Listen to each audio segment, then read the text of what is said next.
Hello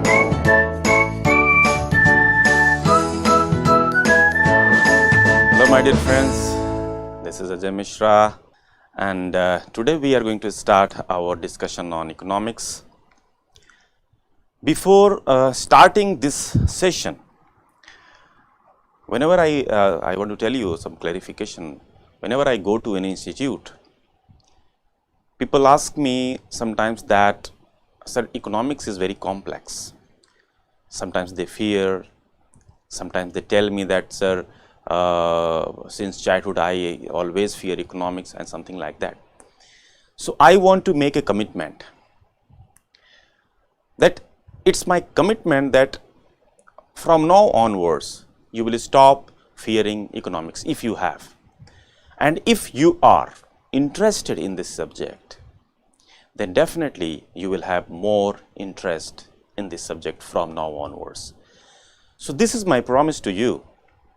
So this is episode 1 of our session, and we are going to take the first session of economics, and this session, as I'm promising you, this session is going to be one of the most beautiful sessions ever you have taken, and the second thing, it will be definitely full of excitement and enjoyment too.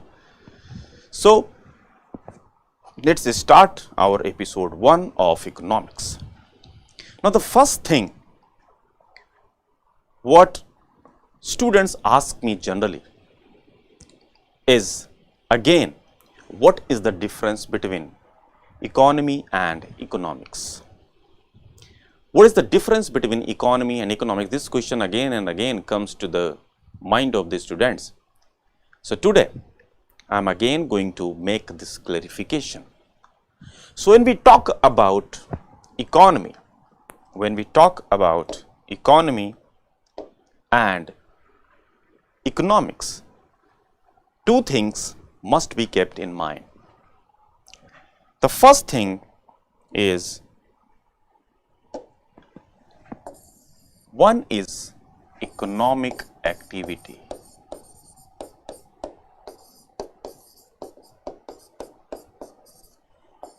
What are the economic activities? Just like sale, purchase, employment, investment. So these are the economic activities, and these activities are related to each other. Sale, purchase, investment, and all these activities are interrelated to each other. Now, you know, if you go to the market to purchase vegetables, you will see that this vegetable has been purchased from mandi, and now you are going to purchase again. So a seller is a purchaser also, and now he became the seller. Now if you don't consume, then definitely you may also sell this vegetable to somebody else. So these activities are connected. If he is a businessman, he needs investment. So somebody will come and he will invest the business of the person. So if we talk about the sale, this is a vegetable vendor, he is purchasing from mandi.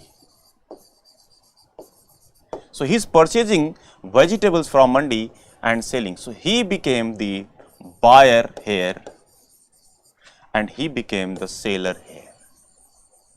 Now you are the consumer. Now this is a business. This is what? A business. And a business needs investment.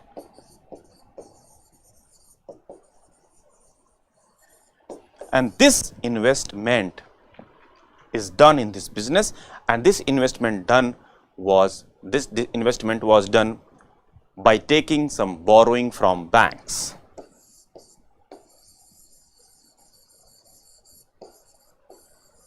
And this bank which is giving loan to this company for the investment is taking saving from the people. This is people. So people are depositing their money in this bank, and this bank is giving loan to this businessman, and this businessman is doing investment, and after doing this investment he has started buying and selling of goods. So all these activities are related to each other.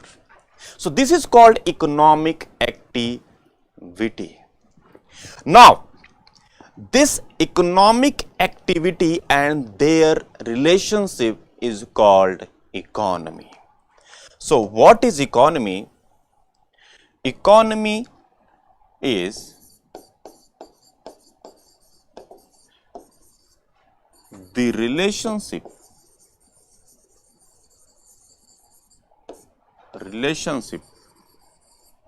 of different economic activities, right? This is economy. This is related to more with the economic activity. Now what is economics then? So what is economics? Economics is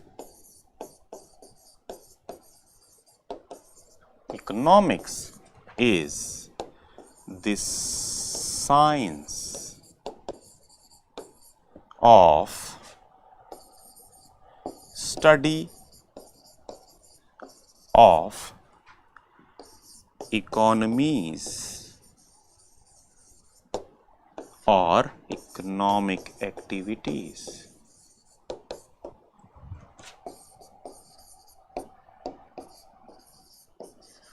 This is the definition of Oxford Dictionary.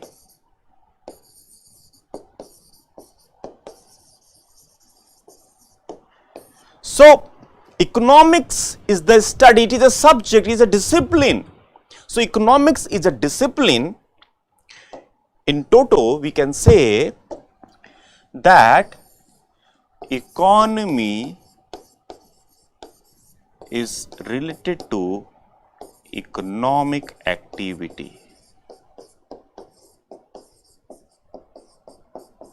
and that is done in an environment that is called market. This environment is called market. When we start studying this,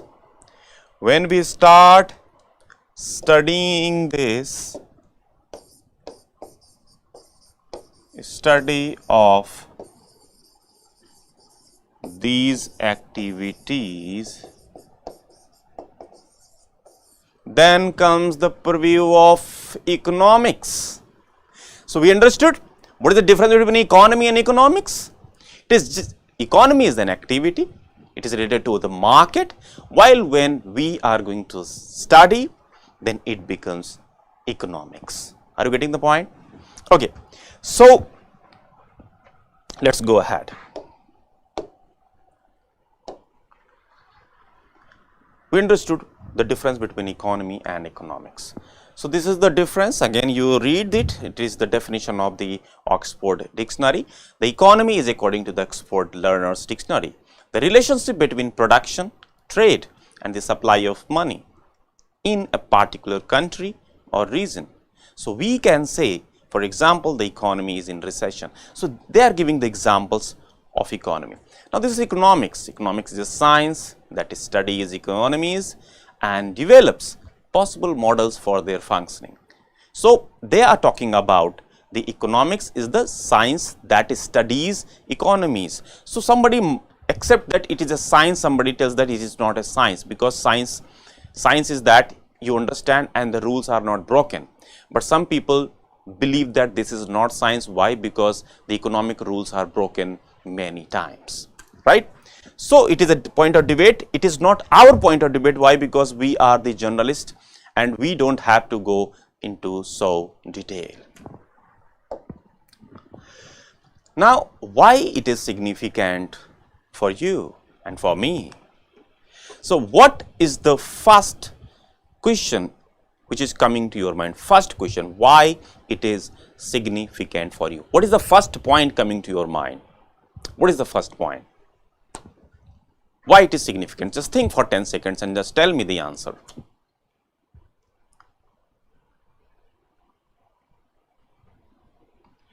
Okay. So, now many of you would be thinking that in general life, everywhere the economy is there. If we are going to purchase vegetables, economy is there. If we are going to do borrowing, economy is there. In life also, if I take money from my father, that is economy. If I take borrowing from my friend, that is economy. That's why we should study economy. Okay, you all are right.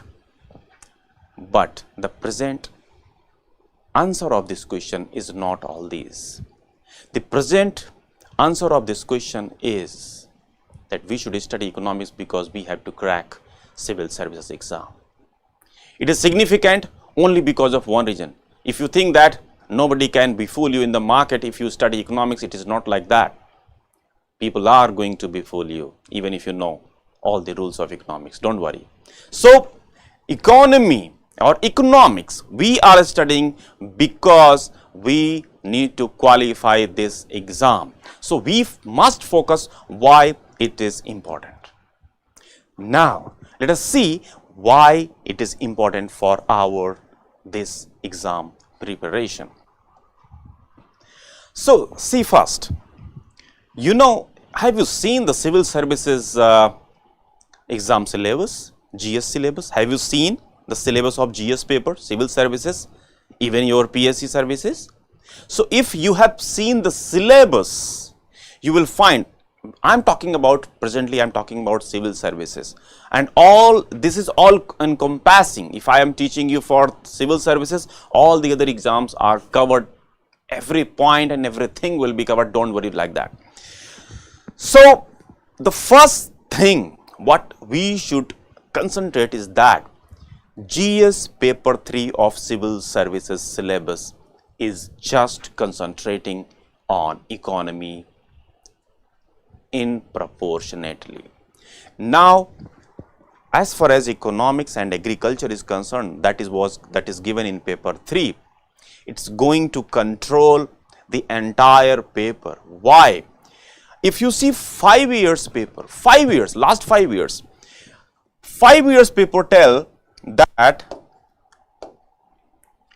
last 5 years paper tell that the total marks, total questions and total marks asked in paper 3rd, right, out of that, out of 20 questions, 125 marks questions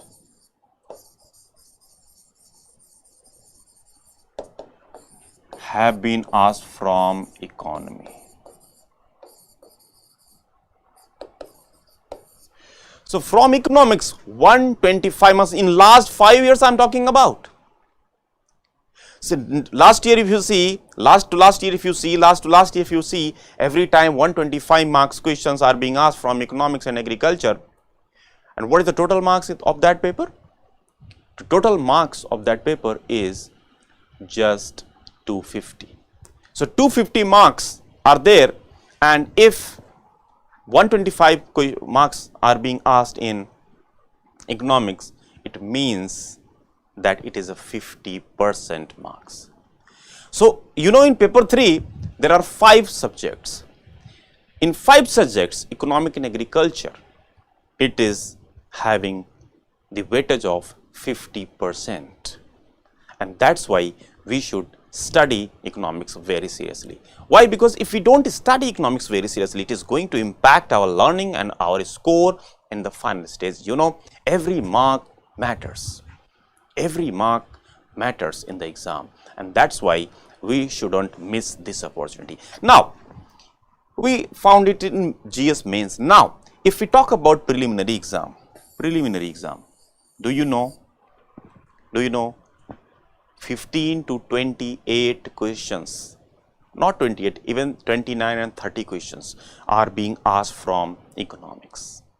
If we see the last 5 years papers, it will start like this: 21 question, 28, 29 questions, 29 questions, 25 questions, and then 28 questions, like this. So you can see that in last 5 years, if it is showing 21 to 28 questions, it means average you can find 28 questions or 25 to 28 questions can be asked. Now this is the 50% of your cutoff marks. What is the cutoff marks of civil service preliminary exam? Do you expect what can be the cutoff of civil services exam? It will be 50 to 55 questions. 50 to 55 questions, not more than that. Out of this 55 questions, if we consider the highest one, 55 questions, 50% is being covered by economics only. By economics only. So it is going to be very important. You cannot neglect economics. You can neglect any subject, but you cannot neglect economics. Why? Because it is going to have a very large impact on your scoring. Right. Now again, is there any other paper which is being impacted by economy? Yes, it is GS paper 1. Economy is impacting GS paper 1. You know about economic geography? Yes. In geography also, many a times if you see the previous year question papers, you will find that some questions are being asked from, some questions of economics are being asked in paper GS paper 1. If these questions are being asked in GS paper 1, you are suddenly confused that if economies has been given in paper 3rd, why are they asking paper 1? You should go through the syllabus. Is there primary, secondary, tertiary industry in paper 1? Do you know? Have you seen the syllabus? Please promise me today that you are going to see the syllabus, UPSC syllabus, if you have not seen. If you are not able to remember what I am telling you, you please see the syllabus. That is the GPS system which will make you on track. Right? So, 15 to 28 questions in preliminary, 125 questions in mains. GS paper 1 also, in GS paper 1 also economy is prevalent.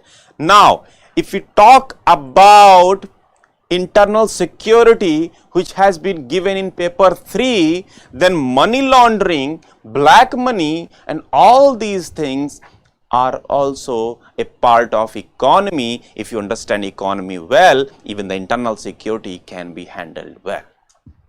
So, how this economy is going to impact the entire GS as well as essay paper as well as interview, we are seeing this. So, in essay paper, one topic may be from economy, and even if it is not there, the data from economy must be used to write good essay. You know, UPSC has written in its paper, whenever you are going to write your mains, it says that your answer should not be superficial. Your answer should not be superficial. What does this mean? It means that you need to have some data, and that data comes from economy. And another point is that economy is so creative. Economy is so creative that once you understand the concept, it will give you the best answer writing on this earth. You are going to have very creative, you can write very creative answers, which is a mark fetching. Why? Because you can make diagrams, you can make flow charts, you can present through bar diagram, through pie chart, and all these things make your answer mark fetching. So, economy, you can score in economy very well. You can qualify preliminary with the help of economy. In mains also, you can fetch good marks. In essay paper also, it is helping. Does it help in interview? Yes. Don't you think during the corona period, which one sector was impacted the most? Which one sector was affected the most? It is economy. People lost their employment. 5 crore peoples in India lost their employment. It is related to economy or not? Manrega, where government has increased the wages 2 times, is it related to economy or not? Right? So, government is going to have spending 20 lakh crore rupees.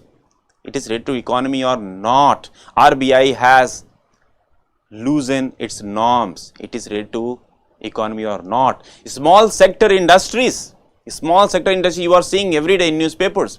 Small sector industries, if they are being promoted by the government, it is a part of economy or not? So, if you are going to face an interview or civil service interview or state PSC interview, definitely there are chances that questions will be asked from economy, and you must be prepared. This class, I claim this class is going to make you prepared for everything. After finishing this class, you can take any paper, you can handle that, right? Not only the present papers, the last year's questions, no, future questions will also be handled by studying this paper under me. So, what is the difference between microeconomy, mesoeconomy and macroeconomy? Now, many times some questions are asked on this also. Sir, what to study? Whether we are studying in civil service macroeconomy or microeconomy? Because many times we start studying microeconomy, that NCERT and all these things. So, definitely we should prevent ourselves from doing that. What is a microeconomy? Microeconomy thinks at lower levels, at unit levels. So, if we talk about microeconomy, it will concentrate, if we focus on consumers, consumer behavior. It will concentrate on firms, companies, how companies behave. What are the problems of the companies, private limited companies, and all these things will be discussed in microeconomy. It is going to concentrate on individual level. It is going to concentrate on consumers, it is going to concentrate on factories, and they are going to learn from this in microeconomy. So, what is mesoeconomy? It was microeconomy. So, what is mesoeconomy?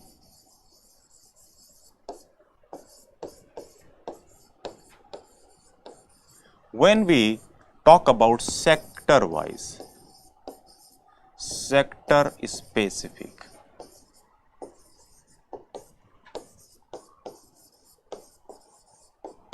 sector specific economic activities, sector specific economic activity, then this is called mesoeconomy. Just like automobile sector, sometimes you would be seen in news that in newspaper comes that automobile sector is going down, it is going up. What is automobile sector? Car, right, jeep, and all these auto and all these bikes and everything, when it is included, it is called automobile sector. So, automobile sector is when we study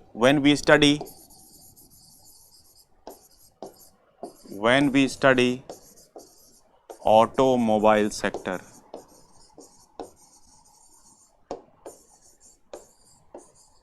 it can be called as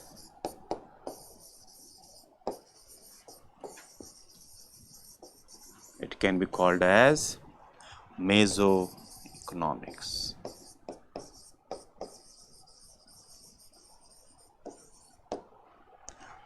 Okay. Now, what is macroeconomy then?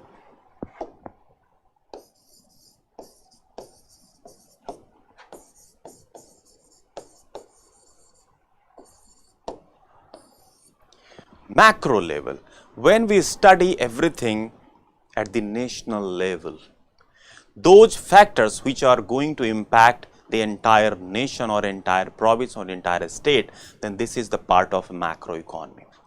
Just like those you can say those elements which impact the entire nation or state as a whole, then this will come under macroeconomy.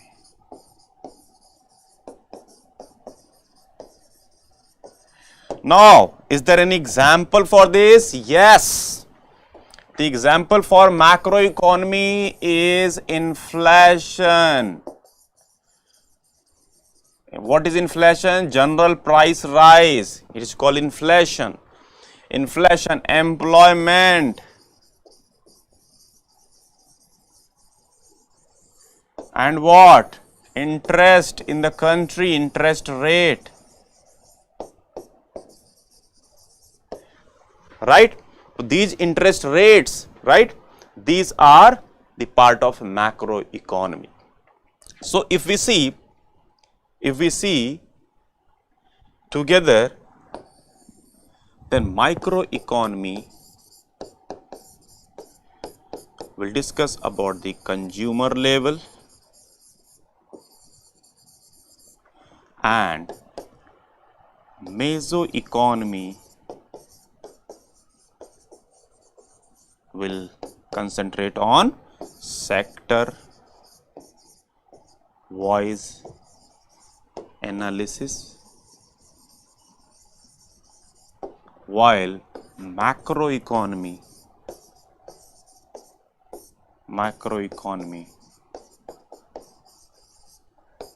will focus on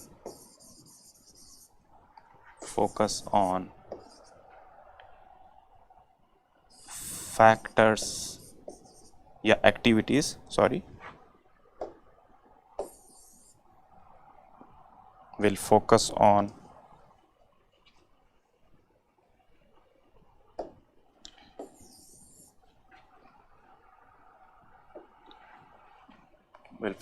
on economic activities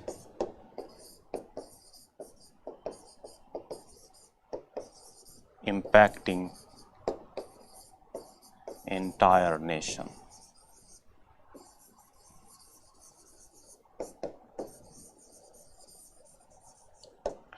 So these are the part of macro and mesoeconomics. You have to understand this. So I hope you understood what is the difference between micro, macro and mesoeconomy. Okay, so let's go ahead. Now, what is the aim of economics? If we are studying economic activities, and what is the aim of this? The aim of economics is the study of rational management of scarce resources. So, rational management of scarce resources. So, here if we have to see, there are two terms, rational management and scarce resources. So, what is a rational management?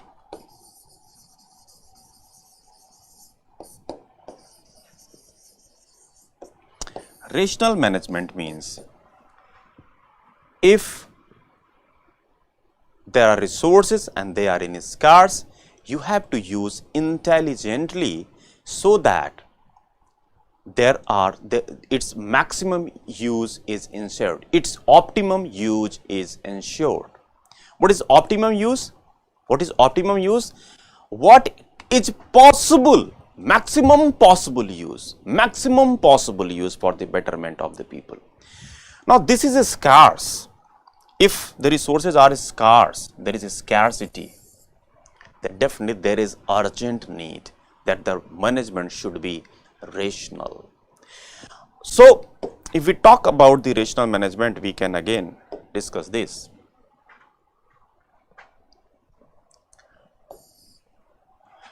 What are the scarce resources? Scarce resources which are deficient in the nature. Especially they are talking about natural resources.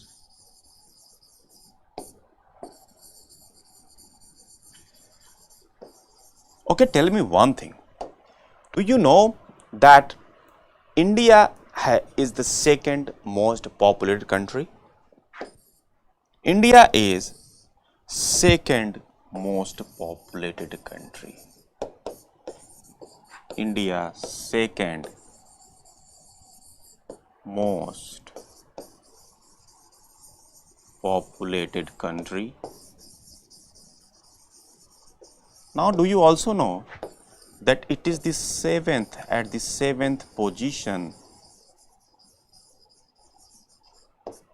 in terms of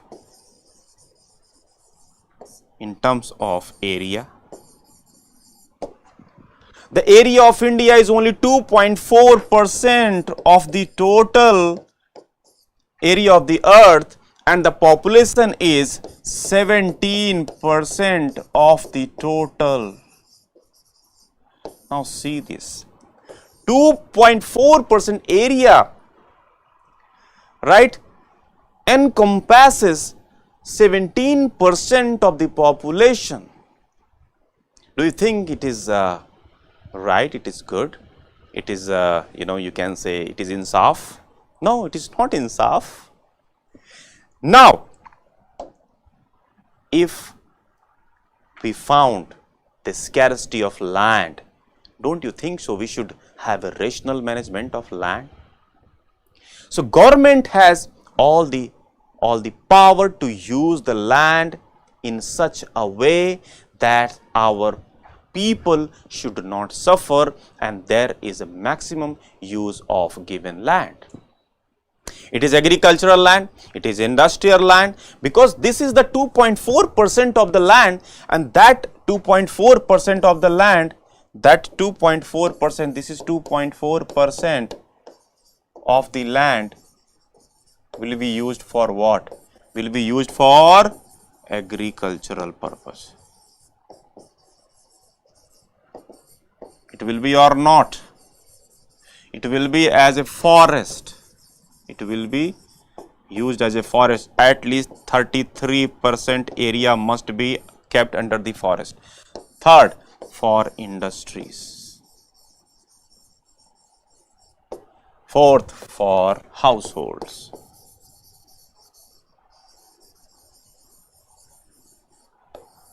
So there are many goals. Our government has to manage among these goals. Industrial, the same land must be used for industries. So to what percentage land should be given to industries, what percent of land should be given to the forest, what percent of land should be ensured for the agricultural purpose, and what percentage land should be ensured for the household, for the residence purpose. These are done by the government or by the society. So I want to tell you one more thing, that only human beings are there who have been given the choice. Rational management is not the purview of other species. It is the specialization of human beings who can choose among many goals. Our society is made of individuals, and that's why our society has this capability. They can choose one among many goals. They can do the rational management of the resources. If we talk about other species, just like sheep, if you see the sheep, these sheep do they have any choice? They take birth, they give their fur to human beings, and then they die, right? So whatever is their lifespan, they don't have any choice except few, right? Now let's consider hen. Do you think hen has a choice that they can refuse? Hen can refuse that, oh, no, mutton, I no, you cannot cook me, right? You cannot cook me, you cannot cut me. Does she has a choice? No. Okay, let me see this cute goat. Does this goat has a choice? Not at all. But one species I found recently which has some choice. That is the bulls of Uttar Pradesh. They have the choice. I went there and I found on the road everywhere they are just wandering and enjoying the life. But they have also limited choice. They are just wandering. This is not the choice. They are wandering. A person who is wandering anywhere, do you think it is a choice? No. They don't know the purpose. If you are going as a tourist, that is a choice, that is a purpose. Without purpose, if you are wandering, it means you are not choosing that, you are not choosing this, but it is automatic, it happened to you. So this choice is not of this bull. This happened to him, and now he is wandering in entire UP and mauling the people. So choice makes a man, and choice makes the societies well. Don't you think the Africa has more resources. Africa has more resources than the any continent, but poverty is prevailing in Africa. Why? Because those societies have not been developed to make better choices, and that is the reason Africa is underdeveloped. So the more better is the choice of any country, the better is the development of that country. Now, rational management requires choosing one among present choices. So whatever choices have been present in front of you, this is the rational management of those choices. And from there, three basic questions of economics comes out.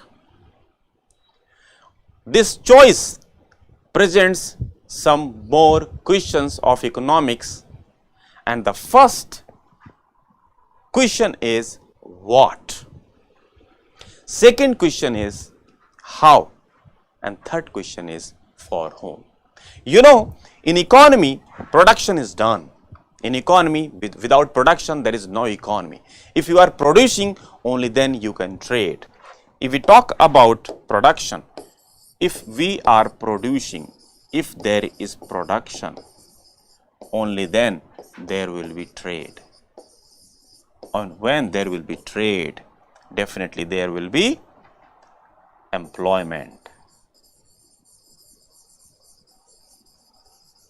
supply, consumption. So everything starts with the production. Everything starts with the production. Now, three basic questions are related to this production process. So economies, when they choose what? They choose what? So what does this mean? This means what they are going to produce. So first question is what? So what is this society, what Indian society, what Indian government is going to produce will be decided by this society. So now there are two types of goods. First is called consumption good. Consumption good, for example, chocolate. If you produce more chocolates, right, then what does this mean? It means you want to increase consumption. If you eat chocolate, that is finished. This is called consumption good. Another is called capital good.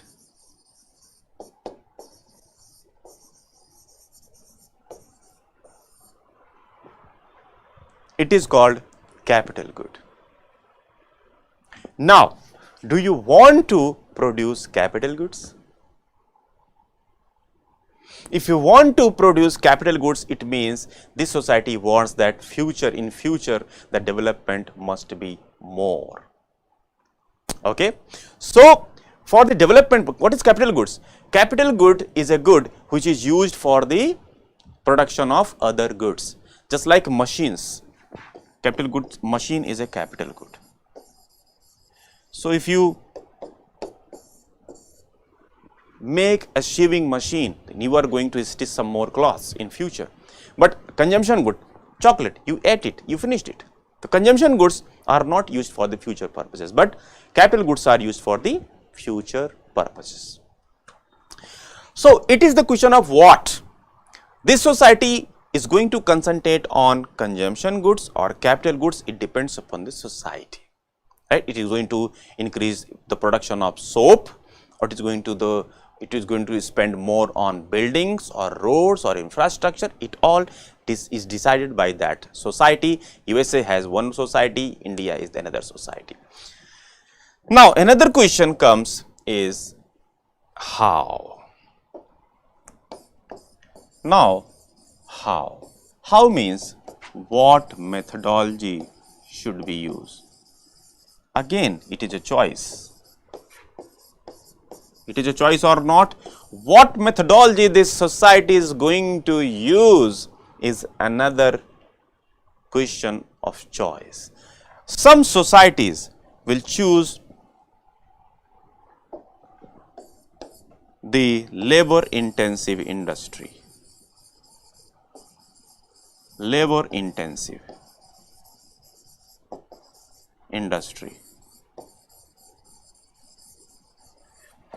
Another will concentrate on services only. Another will concentrate more on manufacturing.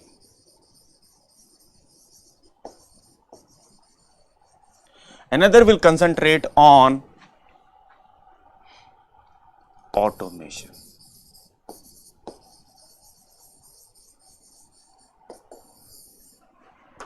So, whether you want to use more labor force or you want to use more automation, it will depend upon that society. You want women to work more? You want women to work more or you want men to work more? It all depends upon that society, what methodology and who they are going to use for the production purpose. So, how is production being done is again a choice. So, here you can say in our society, the women were not allowed to go on work, earlier this was the time. The Shudras, the caste system, everything was specialized. Brahmanas will do only the teaching, right? Shudras will do only in the field works. They are not allowed to have property and all these things. So, there was a specialization of functions in Indian society. That was the choice of this society. So, this is how. Another question is how. So, what this society is going to choose is another question. Now, for whom is the third question. Third question is for whom.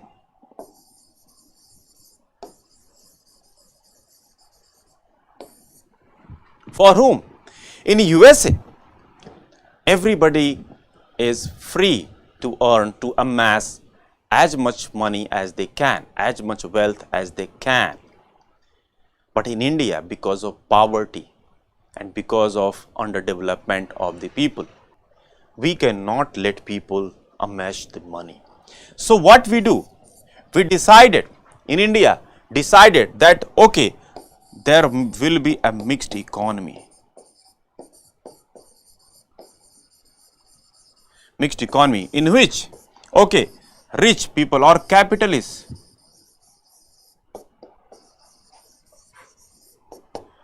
can invest. There will be freedom. Okay, they can amass, some people are there who can amass the wealth, they can profit, they can earn profits. But poors will not be sufferers. Poors will not be sufferers. What does this mean? What does this mean? This means government is going to have control over means of production. Government will have control over means of production. So, we understood for whom the production is there. So, 3 questions were solved by our discussion. Now, what is the trade-off and opportunity cost? Again, it is again related to the choices. This question is important. Why? Because many times you will find this in newspaper, and many times this question has been asked in preliminary also. So, you must concentrate on what is trade-off and what is opportunity cost. Trade-off is related to government policies. So, when government decide this is goal 1, this is goal 2, this is goal 3. Now, government has to choose one goal and will have to neglect others.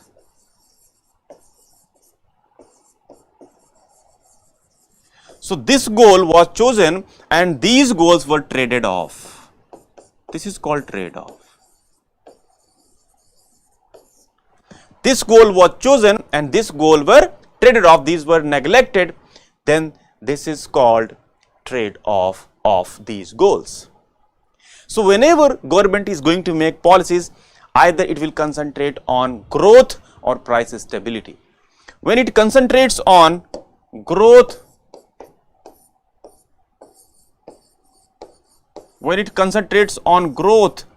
because of growth price increases. Growth means what? There is high demand. You know, in the market, if there is high demand of anything, you know, the price will increase. Have you seen this in the market? When the when the demand is high, then the price will increase and the production of this thing will increase. When the production increases, it means growth is there. If your production, your body grows, it means production is there and it means growth is there.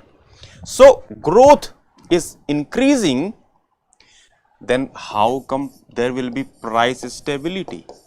Price stability is not possible when growth is higher. So, what government does? Government neglects growth for some time and concentrates on price stability. What is the reason behind that? Why it concentrates on price stability? Because if it does not concentrate on price stability, the poor are going to suffer. Poor are going to suffer, sahab.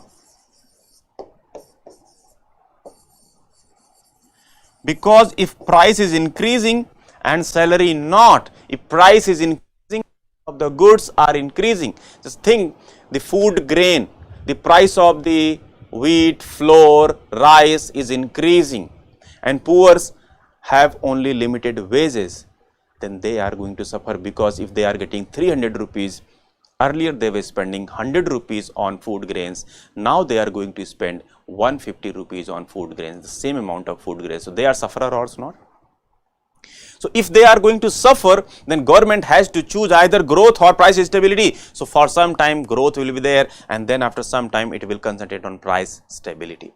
This is the trade-off between the two. They have to choose either this or this. If they are choosing price stability, it means there is a trade-off with growth. In the same way, opportunity cost is also related to this. I will give you one example about the opportunity cost. You are an IITian, you are earning 1 crore rupees per month and you wanted to become IAS. Now, for civil services, there is one opportunity. You will get power, you will get influence. It is your dream.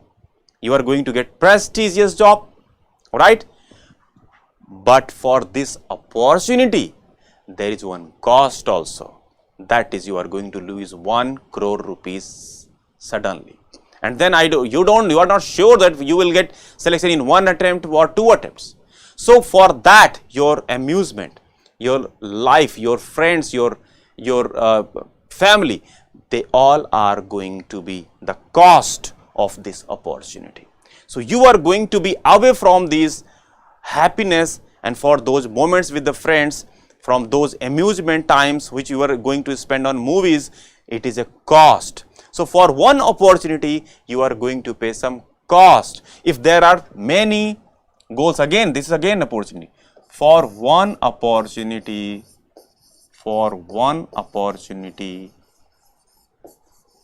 if a firm or government is going to pay some cost, then that is called opportunity cost. Just like that, if you want to increase employment, you are going to establish what? Factories. Then there is one cost also, and that is called environmental degradation. So environmental degradation is a cost paid for this opportunity. So government has to choose one. It is the choice which government has to make between the two, either this employment or environmental degradation. So sometimes government choose employment, and sometimes when it is not possible, then they start concentrating environmental. So there must be rational management of the resources. There must be rational management of resources in which there must be least environmental degradation and higher employment opportunities. This is the goal, and that's why government switch over from one to another, and in this way it attempts to balance between the two goals. So thank you very much. See you very soon with the next session. Till then, bye bye.